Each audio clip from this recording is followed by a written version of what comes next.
Mr. Reyes, I would like to disagree with you.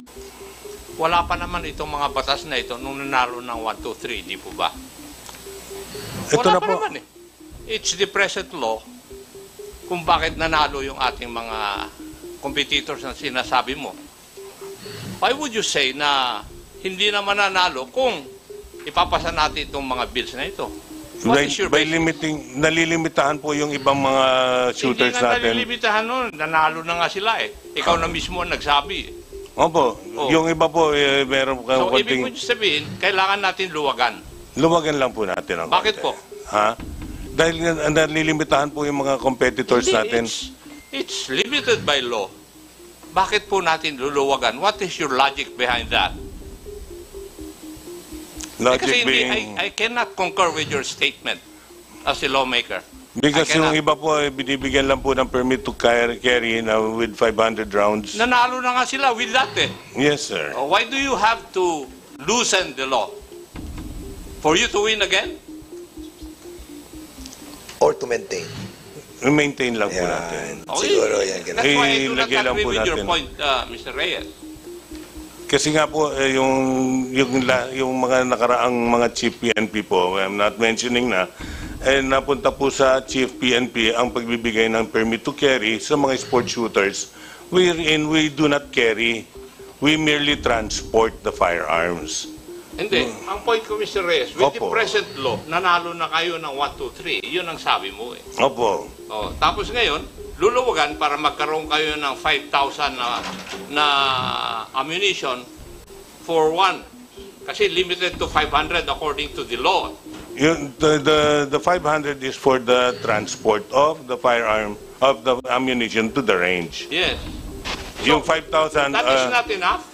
The 500, usually po, 500 is kung minsan kinukulang pa ang shooters sa firing range for a competition. Yung PNP, do you agree with that? That 500 is not enough for practice? For one practice session?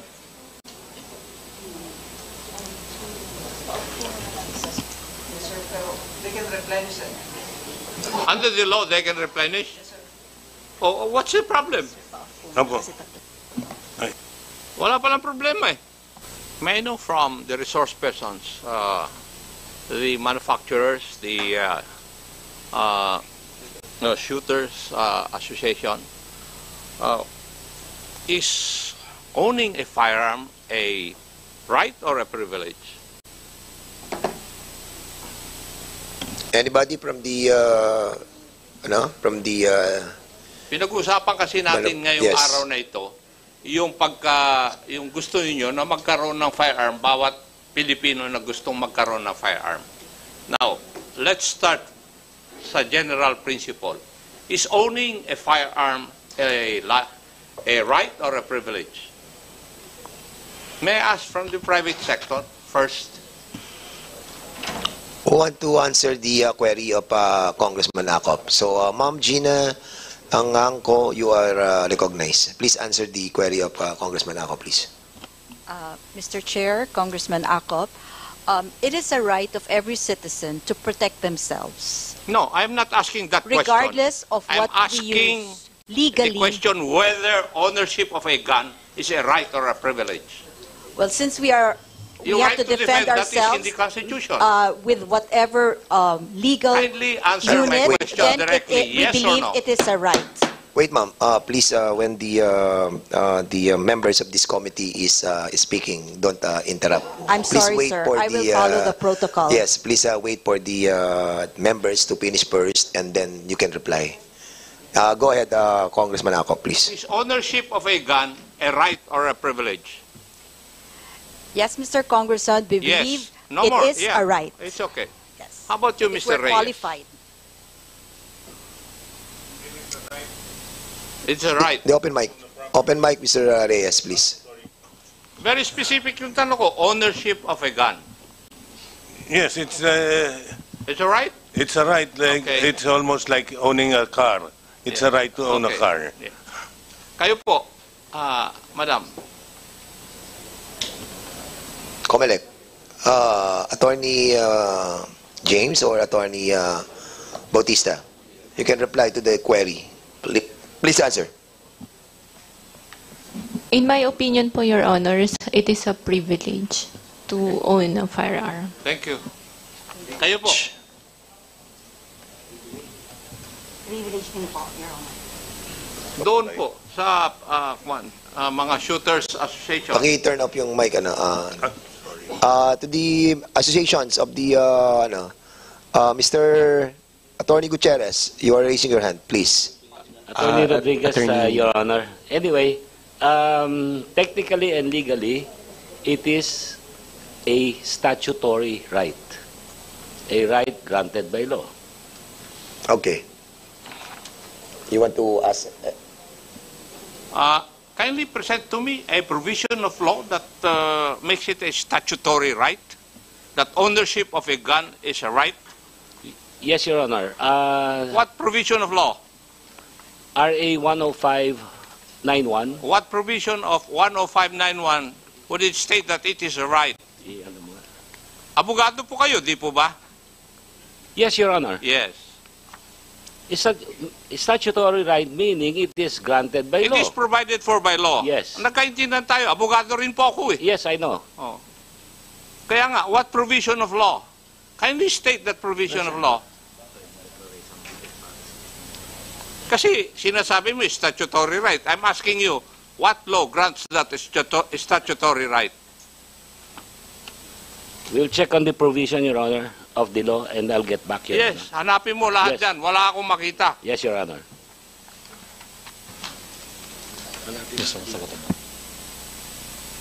Members of the PNP, you want to reply to the query of Congressman Acop, please? Simple lang naman tanong eh. Sige na po. You want to answer? Mr. Sige, Chair, go ahead. Please Mr. state Chair. your name. Attorney Castillo from DND, from DND. From DND, Go the ahead. right to own firearms under the law is only a privilege, right, Mr. Chair? The rights that are mandated are those the right enshrined in our Constitution, but the right to own firearms is merely a privilege, Mr. Chair. Thank you. PNP, please. Sir, it is a privilege. We have a Supreme Court ruling to that effect, sir. DILG? Asek Racho, please. Mr. Chair, it is a privilege, sir. All right. So, Privilege? privilege. About transnational crime. Attorney Martin Ontok. Your Honors, I would have to echo the sentiments of my colleagues. It is a privilege, Your Honor, and not a right. Colonel Dilag, ano ang Supreme Court decision which says na ownership of a firearm is a privilege and not a right? Kasi binanggit mo na merong Supreme Court decision eh. Yes, sir. The Chavez versus Romulo, sir. I beg your pardon? Chavez versus Romulo, sir. When was that promulgated? 2009, sir. 2009. Okay. Would you agree with that, attorney? Doon sa huli. Congressman Acop, can I be allowed to speak? Attorney Lacambra, Your Honor.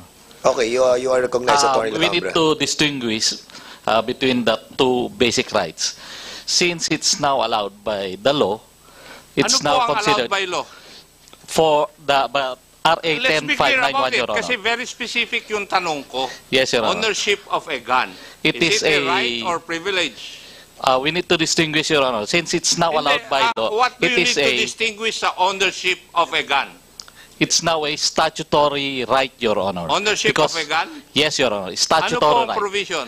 The state policy of the RA 10591 itself states, Your Honor, granting the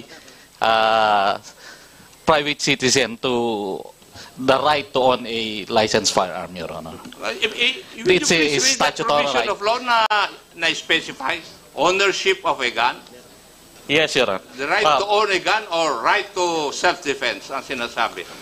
My partner will answer it, Your Honor. So we have the copy of Republic Act 10591. What particular section of Republic Act 10591 are you pertaining with? Kasi yun ang tanong ni Congressman Acop. Yes, eh. Your Honor. Sige, state it, please. Article on registration and licensing, Article what? Section 8, anong article? Article 3, Your Honor. Article 3 of RA 10591, Section 9, it says there, subject to the requirements set forth in this Act and payment of required fees, a qualified individual may be issued the appropriate license under the following categories. May be issued. Yes, May be issued. yes. In other words, it is subject to regulations. Well, Would you agree with me? yes, Your Honor. Of course. That's 10591. I think we are getting confused I'm between a not privilege. confused, attorney. No, the I'm confusion. the one asking questions here. Yeah, okay. I'm not confused. Okay.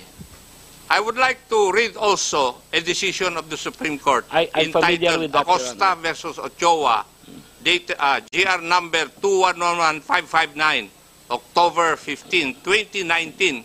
The gist of that decision is that use of firearms is a privilege, not a right. There is no constitutional right to bear arms. Neither is the ownership or possession of a firearm a property right. We agree, Your Honor. Wala na tayong pagdipatihan kung nag-agree ka, attorney. Hindi. Di ba? I think we Ikaw have naman. to Ikaw naman gusto mo pa lumusot eh. Huwag kang clarify the lumusot. privilege and statutory right. It's practically almost the same and synonymous. Walang nagsasabi directly na statutory right to own a firearm. No. I would beg to disagree with you. Thank you, Your Honor. Yes. Alright. Huwag ka na lumusot, So, attorney. ang pinag-usapan Kasi, ko, bago ako pumunta rito, nag-research na ako. Kayo, hindi nyo pa nga siguro nababasa yung mga ito eh. We are very familiar with that, Your Honor. Come on, attorney. Don't tell me that crap. Itong tanda kong ito, marami na ako nakasalamuhang kagaya mo. Itong palusot. Thank you, Your Honor. okay. Alright. Now, there's another go ahead, question. go ahead, Congressman Acop. General principle, Mr. Chair, regarding this issue. Now, dito ngayon, pag-uusapan natin, which is more important, accessibility or safety? Matanong ko pa nga kayo, ano po ang mas importante?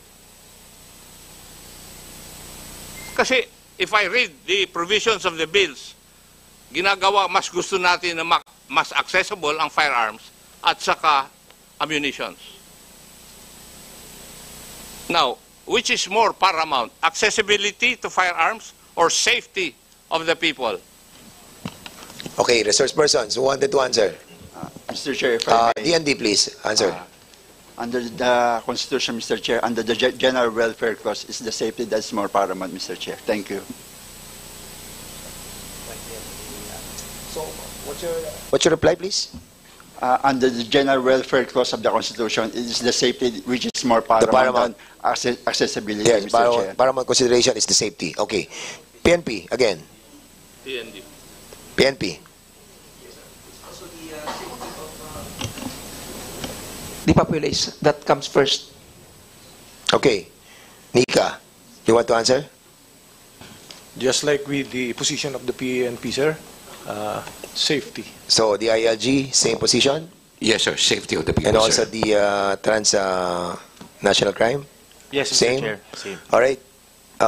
The manufacturers and the dealers associations, you want to answer on the query of Congressman Acop? Please, the one wearing a white polo, please answer back. That's attorney. Thank you, Honorable Chairperson. We actually agree with the sentiments of the government personnel that the safety of the public is something to keep into consideration. Although we would also like to submit that the accessibility and also the safety does not necessarily contradict each other, that there could be a picking of certain provisions which may be both beneficial to both the safety of the general welfare of the public as well as also making it accessible to some licensed individuals, because as we know, and as also pointed out by the Representative Acop, and correctly so, that the ownership of firearms, it is actually a privilege. We just have to distinguish that there is a difference between the property itself, which is a right to property, and being licensed to own, which is why we're here all today to request the kind indulgence of this committee, because we understand that the firearm ownership is regulated by laws, which is why we are here today. Having said that, we also submit that there is a possibility of promoting both accessibility and also the public safety, which is why we have to look into both jurisprudence, as also cited by the committee members here today, as well as relevant statistics, whether both local or international, to see trends, if there is any merit to promoting one sort of restriction over the other. Thank you, Mr. Chair. Any other resource persons who wanted to answer back? Mr. Rico? Mr. Rico? Yes, thank you for recognizing this input, Honorable Fernandez. So for our feedback, and this comes from our experience of owning firearms for many years now. Of course, we all want safety, and our firearms laws here in the Philippines at present are actually doing a very good job at keeping the public safe. However, I believe that there is somewhat of a false dichotomy here between having to choose between safety and accessibility, because the reality here is that we can have both. We can have both. We can have very safe firearms laws and at the same time improve the efficiency to help lawful gun owners. And the reason why this is important is because the more we restrict firearms ownership, the more loose firearms proliferate. It is very easy for criminals to acquire firearms illegally. And if we make it very difficult for people to own firearms, it will only mean that criminals will have a bigger disadvantage over us, and the more likely that firearms being sold in the black market will proliferate, because legal firearms are very difficult to acquire. So I think that we can accomplish both by working together. Thank you. Okay, thank you so much. Actually, mag-12 na, and we have another schedule. And probably, if Chairman Acop is already done. You're not yet done. Sige, go ahead. I might be a member of the technical working group. Gusto kong malaman na kung ano kaisipan nila eh. Alright. Bago kuhan. So you want to this other resource person to answer as well? Sinasabi po nila, the right to own a firearm is associated with the right to self-defense. Ganon yung mga statement na naririnig ko po sa inyo eh. Di po ba? Would you agree with that? Who wants to answer? From the... Kayo, gusto nyo magkaroon ng firearms for self-defense. Di po ba? Yun naman ang katotohanan eh. Bakit po di natin aminin? Sige nga. Eh bakit kayo tahimik ngayon? Advocates. Attorney, go ahead. If I may, yes, Representative Acop, that is mentioned in Section 2 of 10591, sir. Oh. If you read Section 2 of RA 10591, Declaration of State Policy, the state recognizes that the right to self-defense is provided as a justifying circumstance under the revised penal code. However, this right to self-defense, it is to be done through the use of firearms, is granted only to qualified, underscored, qualified citizens. And therefore, there's a need for regulation. Would you agree with that also? Attorney, go ahead. Yes, Representative Acop, yes, there's a need for regulation, which is why we are here today to propose what possible means of regulation may be, because even if it were a loosening or restricting, either or would still be regulation. Yes. And assuming for the sake of argument that the right to possess firearms was considered a property right, it is doctrine also that property rights are always subject to the state police power. Would you agree with that also? Yes, your Representative. And therefore, regulations have to be made. Yes, as long as it is reasonable, Your Honor, and following the proper standards of the strict scrutiny test, intermediate scrutiny test, or rational basis, as the case may be, sir. Now, this question would be addressed to the public and the private resource persons. Why should one have 20 firearms? If the purpose is for self-protection or self-defense. O, dito muna sa mga gun advocates. Dito muna tayo. Left side. Anybody can answer. Again. Your Honor, while we understand that the license to own and possess a firearm is a privilege premised on one's inherent right to self-defense, it is also understandable that it being property, if a person is already licensed and qualified to own a firearm, they may own multiple firearms as they may wish, and as long as the regulatory agencies would see it and deem fit that they can own it. And by the current status of legislation, it would depend on the specific type of firearm if they are allowed to own 2, 5, 10, 15, or more, Your Honor. Okay, sa side ng ating mga government agencies, you want to reply on that? O, sino? Sino po? Yung pulis dapat sumagot eh. DND na PNP yan Bakit siguro. yung pinapayagan? Kasi, sa tingin ko, mas marami kayong earnings na nakukuha. Kasi mas maraming napapalisensya na firearms eh. I think that's the only logical reason that I can see.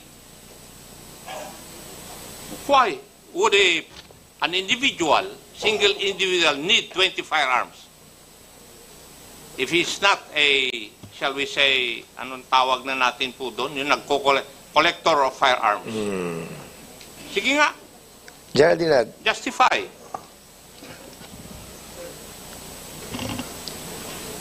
Mr. Chair,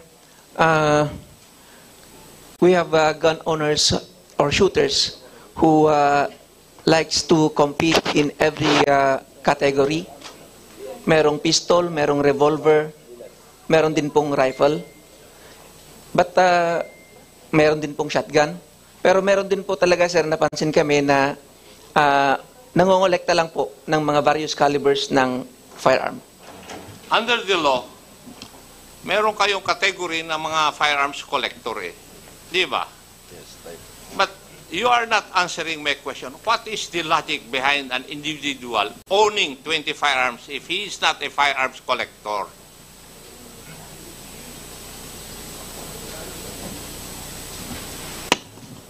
In other words, bakit nyo pinapayagan? Kung hindi naman po sila, aside from being a guns collector, di ba? So, bakit natin pinapayagan? Before, Sige. nung nasa serbisyo pa ako, one long and one short lang ang allowed eh. Would you agree with me also?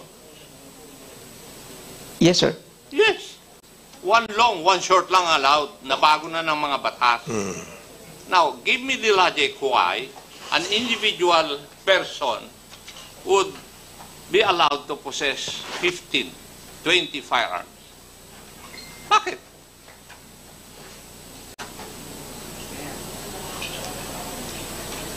And why would a person need 50 rounds of ammunition, more than 50 rounds of ammunition?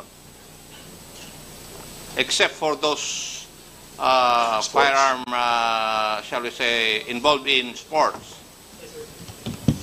Okay, Mr. Topacio, go ahead. Mr. Congressman, I can cite an example on why a person would need more than 15 guns. So, More than 20. Yes. So before, if we talk about 15 to 20 years ago, ang uso lang po is a 1911 and a rifle. But now with technology, if you notice, if you go to the gun show po, Mr. Chair, may I remind you, we're all for safety. When we put up gun shows, most of our seminars is about gun safety. We prioritize safety. Most shooters prioritize safety before they even shoot. That's the first thing you are taught.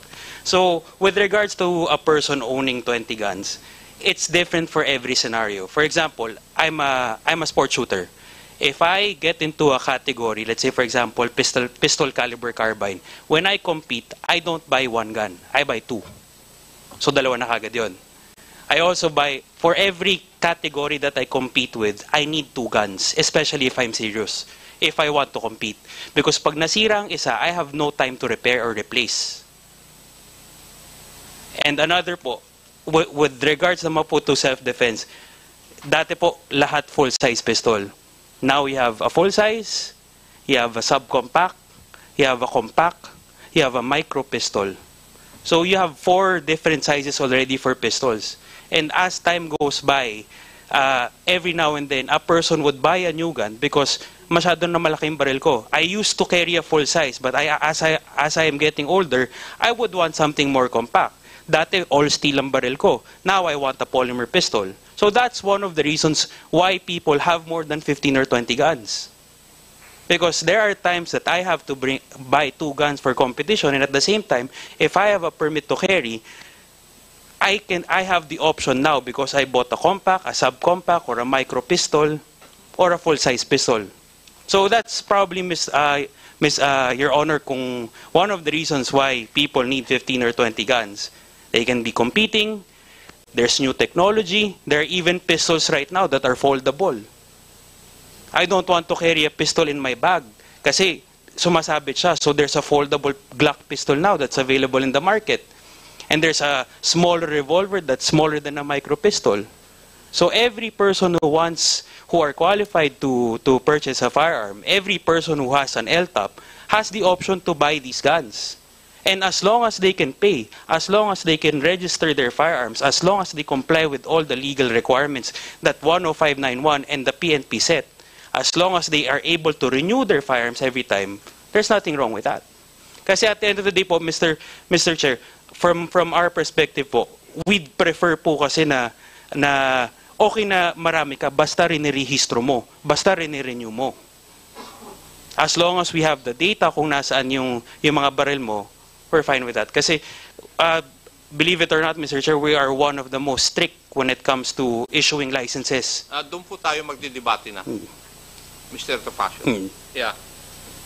And I will stand at the plenary to object to that if these bills will pass the committee level. I wouldn't agree na dapat kung po pwede magkaroon ka ng 20 na firearms. Gusto ko na bumalik sa dati. That's why, Mr. Chair, if I may po, no, during my statement kanina, it's important to take note that 10591 is primarily for the legal gun owners. Kasi if we assume that all legal gun owners with RA 10591, those who have more than 20 guns, kung i-assume natin na all those people are may masamang balak, even we could even ask the President to... I'm not assuming anything. Don't put words into my mouth. I did not assume That's why, Mr. Your Honor, if I may po, that's why po I emphasize that we separate those legal gun owners who conform to RA 10591 and those illegal gun owners or illegal manufacturers, illegally possessed firearms, should be separate.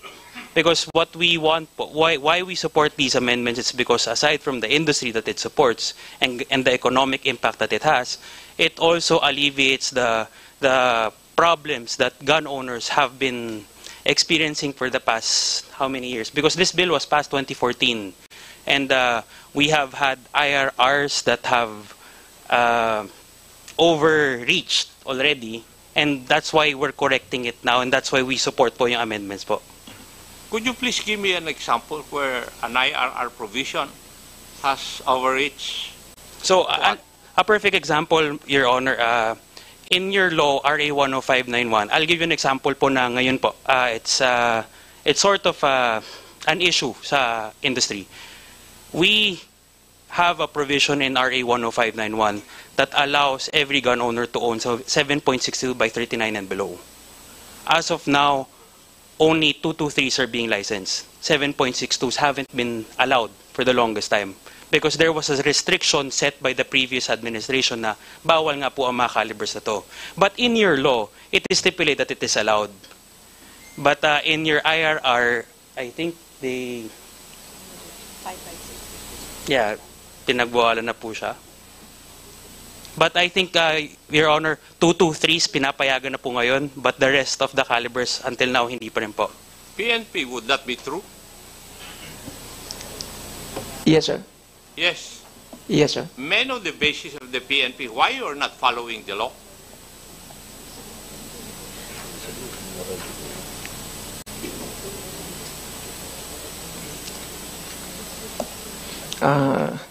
The regulatory function of the PNP, sir. Can a regulatory function or provision of the PNP rise over and above the law? Following your logic. It's a, No, sir. it's a provision of law, according to Mr. Topacio, and you agreed to it. Why are you not following the law? But, sir, going back to the provision on licensing firearm, that this may be licensed to qualified individual, sir. And at times, sir, yun nga po. If, Colonel Dilag, if it is expressly provided by law and your IRR doesn't say so, says otherwise, I think that's ultra vires. And the good lawyers would agree with me. Di ba? Yes, sir. Bakit hindi nyo sundin yung batas? Are you trying to tell us that you are defying the intent of the framers of that law?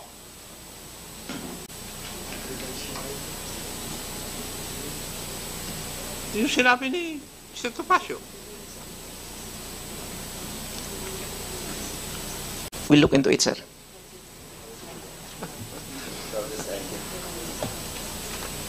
Wala na, Mr. Chair. Marami pong salamat sa opportunity. Thank you, Your Honor. Mr. Chair, to answer the question lang of the good Congressman Acop, I think si Mr. Reyes, hindi niya masyado explain. A lot of these shooters during the gun ban, and most of the time when they practice, a lot of them are in the U.S. because in the U.S., they don't restrict ammunition. If you talk to any shooter here in the Philippines, especially those who compete abroad, I mean, my brother is part of the national team for shotgun, and he can only bring a certain amount of rounds during practice rounds. The minimum amount of ammunition, if you want to train competitively, if you want to go to the World Cup, if you want to join the Olympics or the SEA Games, is at least 1,000 to 1,500 rounds a day. And we are only being allowed, I believe, if you're a sport shooter, 500. And during that time, Mr. Chair, even if you replenish, it takes probably a week at most to get a permit to transport. Whereas if you're a competitive shooter and you're representing the Philippines, you would need to practice almost every day if possible. So I think that is the reason why these proposed amendments are being, kaya siya linalatag po sa inyo, Mr. Chair. It's not only to allow yung amount of ammunition to be owned, but also most of the reason is because sport shooters really need to practice with a lot of ammunition. And bear in mind po, Mr. Chair, with the increase of ammunition na pinopropose po dito sa House Bill, from what we understand, this does not only include the civilians. Because as gun stores po, whenever we sell ammunition, even to law enforcement, may it be the PNP, NBI, PDEA, AFP, when they buy ammunition in their personal capacity, we can only sell them 50 rounds. Okay. That's understandable. Now, Mr. Chair. before, sige, Congressman Acop, then Congressman Plato. Kasi yun lang ang provided for by law and you have to abide by that. Di ba? That is what the law says. Otherwise, criminal cases will be filed against you if you violate that. Yes. That's why we support the amendment nga po, Mr. Congressman. Thank you po. Alright, so we will be, medyo umiinit na ang ating discussion and that's the reason why we need to create a technical working group on this matter. Kasi medyo contentious yan. Pero because we have an existing law and we have to follow it, and that's the reason why meron tayong amendments na gagawin natin. But, of course, it will be also debatable on the technical working group. Congressman Plato, go ahead. Mr. Chair, thank you, Mr. Chair. Ito lang question ko, I would like to direct Mr. Chair sa mga gun owners, itong mga gun clubs. Mr. Chair, yung bang Mr. Reyes, meron ba kayong mga, tuloy ba, yung mga continuing seminar tungkol dito sa mga, kasi nangyayari dito sa umpisa lang ang seminar. May lisensya 5 or 10 years ang license ngayon, dapat siguro may continuing para sa mga storage practices, yung mga tungkol na updated laws and regulations, at saka yung yung mga conflict resolution techniques and responsible handling of firearms in various situations. Meron ba tayong ginagawang seminar o doon lang sa umpisa? Sa umpisa lang ba? Meron naman po mga gun ownership na na mga nagpapaseminar. Sino ba yung mga nagpapaseminar sa responsible gun ownership? Merong isang group na kina 5-0 ba? Yeah, unfortunately, 5-0 is not here to what do they call the group?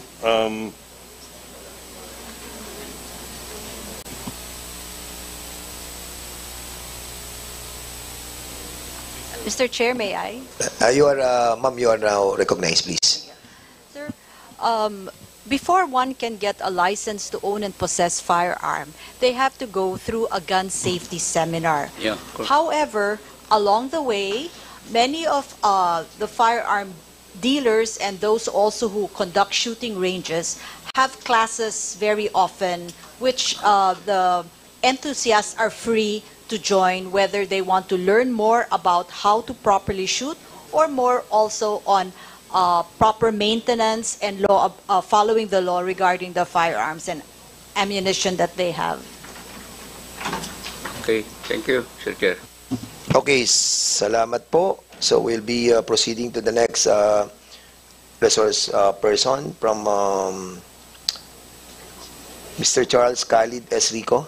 Nandito po ba siya? Okay, sir, you are now recognized. Thank you, Honorable Chairperson, for having us. My name is Charles Khalid Rico, and I represent the online community of Philippine Ricochet Line. This is a YouTube and Facebook community that talks about Philippine gun laws and gun ownership in general. This is a 12,600 strong community, and we also are allied with Jose Rizal Adventures. This is an online community that has over 56,000 subscribers in YouTube. So first off, I would like to express my gratitude for having us here. And just as a high-level overview of our stance on the House bills, first off, we are very thankful that we are having this discussion on amendments for RA 10591. I think this is very important to helping us all come to an agreement on how we can improve things so that we can make things better for law-abiding gun owners. So, first off, I would like to note that there are 3 Senate bills. Just as a high-level feedback on what we have so far. For House Bill 00893, and this is the House bill that that requests, for example, amendments be made to increase the penalties on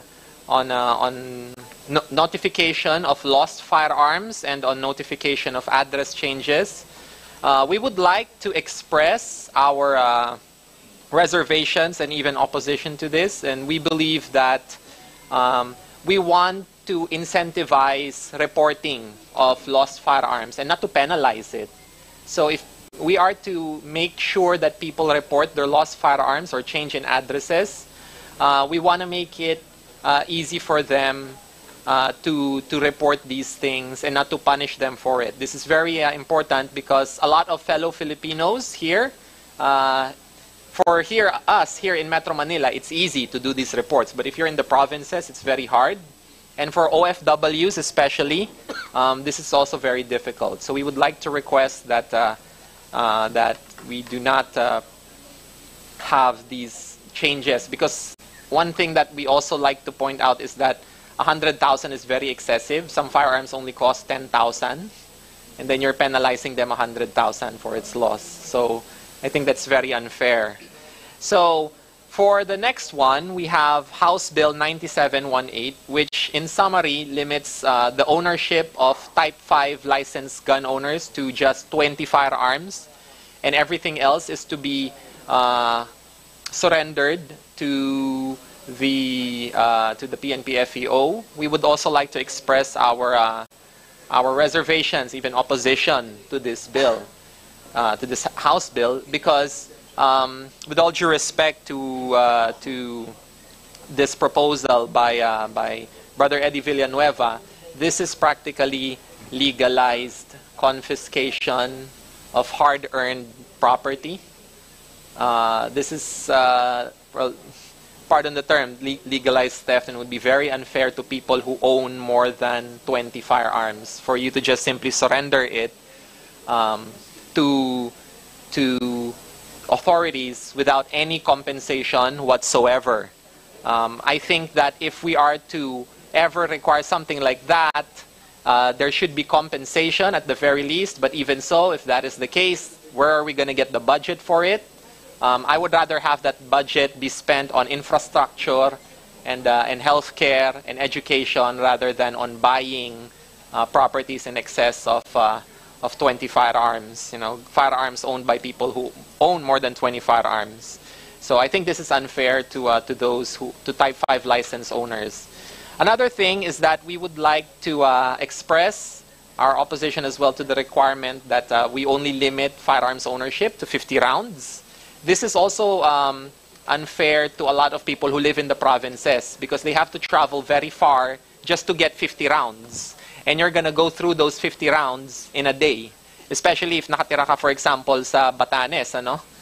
If you live in the faraway islands, you're gonna spend a lot of time and money just getting 50 rounds, and then you're gonna spend that very quickly, and you have to come back again and have to get the requisite paperwork for that, which is the PTTFA for each purchase of firearm, which is a big hassle to gun owners. Finally, for House Bill 11141 by Honorable Representative Dan Fernandez, we would like to express our full support to every part of this. This is very helpful to gun owners, and we have already submitted our 3 position papers on each House bill, and we will be more than happy to discuss this in detail in future hearings. So for that, I would like to thank you, Honorable Dan Fernandez, for this House bill. It's very helpful. Okay, thank you so much, So Mr. Rico. You have submitted to us your position paper. Okay, so we'll be distributing that to the members of this committee, and especially to the members of the technical working group that will be created in a while. So, Mr. Paul Ong Teves, ng Pistolerong Pinoy, you are recognized. Magandang umaga po, Mr. Chair, Honorable Congressmen, mga panauhin at mga resource persons. Una, nagpapasalamat po kami sa pagkakataon na ibinigay niyo po sa amin na nasa gun community na mapakinggan po ang boses ng mga responsible gun owners. Ako po si Mr. Paul Teves, mas kilala po sa online o social media, Pistolerong Pinoy. In behalf of the responsible gun owners or the gun community, nais po namin iparating sa kinauukulan ang mga sumusunod. Actually, marami po yung mga proposals na ito eh. Kung i-gather ko po yun, kulang po yung page ng aking ano. So ilan lang po ito sa mga proposals na gusto ko iparating ngayon. Yung iba kasi sinabit ko na po sa aking position paper. Ito lang po yung mga example po ng mga naisip parating ng gun community. Una po, yung validity po ng permit to carry firearm outside the residence o yung PTC FOR.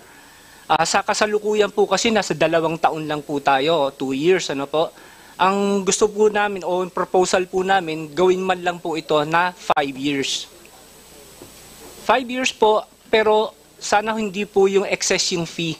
Kasi ang nangyari po sa fee natin yung unang taon po, yung dati ang PTC FOR po ay 1 taon nasa 6,200. Nung ginawa pong 2 taon, na double the price po yun. So ang gusto po sana ng gun community, parang sa LTO license po, no, na-extend po siya ng 10 taon, pero yung fee, ganun pa rin po. Sana po mapagbigyan po kami. Number 2 po, yung streamlining po ng requirements para sa pagkuha po ng PTC-FOR. Kasi sa pagkuha po ng PTC-FOR, kailangan pa po natin ng threat assessment. At sa threat assessment po kasi, selective lang po yung mga exempted sa threat assessment sa pagkuha ng PTC-FOR. Sa tingin po ng gun community, lahat naman po tayo ay may threat. Hindi lang po sa bahay. Paglabas po natin, hindi po natin alam kung ano po yung pwede mangyari sa atin. Pwede po tayong maging biktima ng crime o mga, alam niyo na po, mga masasamang loob. Sana po, prayers po namin, tanggalin na lang po sana yung threat assessment. And ito, last na po ito. Yung issuance po ng permit to transport ng 5.56 rifles o 7.62. Sa ngayon po kasi ang nai-issuehan lang ng permit to transport ay mga pistols, revolvers. Sana po mapagbigyan po tayo. Bakit po kailangan natin ng permit to transport ng mga rifles? Kasi po, para po makapag-practice po kami sa range. And hindi po natin masasabi, wag naman po sana mangyari, no? Pagka magkagulo po rito, kami pong mga legal gun owners ay pwede pong maging force multipliers. Kaya po, paano po kami magiging force multipliers kung yung mga rifles po namin ay nakatambay lang po sa bahay o nagiging paperweight lang po, nakadisplay lang po nasa gun cabinet? Sana po mga sir, bigyan po ninyo kaming ng pagkakataon na mailabas po namin ang aming mga rifles upang makapag-practice po kami. Huwag po kayo mag-alala, kami pong mga responsible gun owners ay dumaan po sa mga requirements po ninyo, neuropsych, drug test. Sumunod po kami sa lahat ng mga requirements, patakaran po ng kinauukulan upang makakuha po kami ng LTAP. Sana po it's about time na pagkatiwalaan niyo naman po ang mga responsible gun owners. Huwag niyo po kami pagdudahan o hindi po kami yung kalaban. Sabi nga po nila Ma'am Gina, pare-pareho po tayong galit sa mga loose firearm. Sila po yung nagkokos ng crime, hindi po kami. Mr. At Chair. kung meron man po na meron po man mga responsible gun owners na gumawa ng crime, I think it's about less than 0.1% lang po yun, ayon po sa statistics. Muli po, nagpapasalamat po kami, mga legal gun owners na sa gun community, sa pagkakataon na binigay po niyo sa amin. Mr. Chair. Okay, Congressman, are you done with your, are you done, Apo. Sige, Congressman Bosita, please. Mr. Chair, gusto ko lang i-clarify kay Mr. Ong Tevez. Ano po ang basis ninyo para sabihin ninyo lahat tayo may threat? Kung nababalitaan naman po natin sa mga balita, sa mga newspapers, sa mga TV, may mga naho-hold up po, yung mga ganun, nabibiktima po ng crime. So, Mr. Chair, is Mr. Ong saying na even ordinary employee dito may threat? Ganun po ba? Gusto ko lang malinawan po. Kasi medyo nakakatakot yung nyo po para sa mga ordinary individuals na lahat pala may threat. Yeah, what I'm saying is meron po tayong potential na maging victim po ng mga crime, mga street crimes po. So insisting po kayo na lahat may threat? Lahat? Ibig sabihin pong lahat, 100% ng Pilipino may threat? Yun po ba ang gusto niyo sabihin, Mr. Tevez? Pwede po yun. Opo. Hindi po yung pwede. Ang gusto ko pong i-clarify sa'yo, pag sinabi po ninyong lahat, 100%, kahit yung mga bata na inosente. Ay, hindi naman po. Hindi naman po. So, I stand corrected po, Your Honor.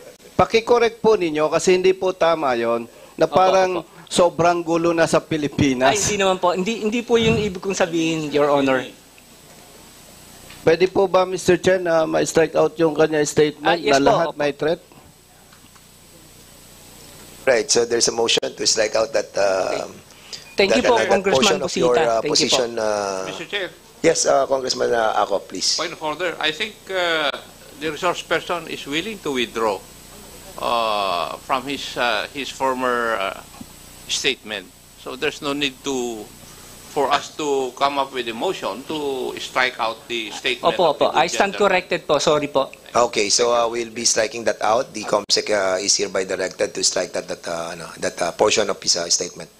Are you satisfied, Congressman Busita? Please. Yes, thank you, Mr. Kinorek ko lang, Mr. Chair, kasi yung ating pong mga kababayan, medyo naalarma pagka may mga information na hindi naman tama. Ang dami na nga fake news, dadagdagan pa natin. Maraming salamat po, Mr. I Chair. agree with that. We have to be careful with our statement. No? Sorry po, Your Honor. Yeah, no, we understand. But especially now that yung social media ay napaka-bumilis pumikap ng mga statements that are being delivered on every committee on the House of Representatives. So let us be careful. All right. So we'll be proceeding to the next resource person, yung advocate for better gun rights, si Attorney Brian Go. Brian Go. Good morning. Yes, sir. You are Representative. recognized, please. Thank you, the Honorable Chairperson. First of all, I would like to thank this Honorable Committee for inviting us all here and are gathered here today to take time out of their days to conduct a committee hearing. To reiterate some of the sentiments of the fellow resource persons, we would like to express support to the bill submitted by the Honorable Chairperson, and also I also would like to reiterate some of the reservations presented with House Bill 9718, specifically as mentioned by Attorney Rodriguez regarding the limitations of the number of the firearms, as well as the limitation on the amount of ammunition. I'm also a sport shooter with arms corps, and actually if we were to limit the 50 rounds to an individual, that's usually just one long course of fire, so it's not really enough.